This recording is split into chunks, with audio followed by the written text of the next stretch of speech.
د آدم علیه السلام کعبه مبارکه جوړی ورسره زمونږ استاد سنیا مبارکه حوا رضی الله تعالی عنها ورسره ده بیبي ولا خوره دا به جوړوله او دا کعبه مبارکه شروع کړه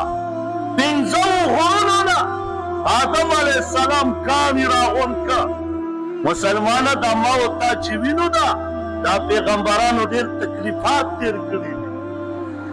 او واوره دا څومره لرې لرې دي کعبه مبارکه ګوره مکه مکرمه وګوره اول غر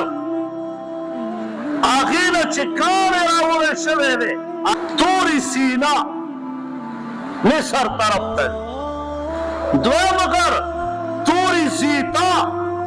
دغه ځای غر کاڼی پکې استعمال شوی درم لبنان څلورم جودي چې د نوح علیه السلام کشتۍ پې ودرېده د هغه غر کاڼی پکې استعمال شوی او پنځم د حرا یو بل غر دی د هغه د پنځو غرونو کاڼي پکې استعمال شوي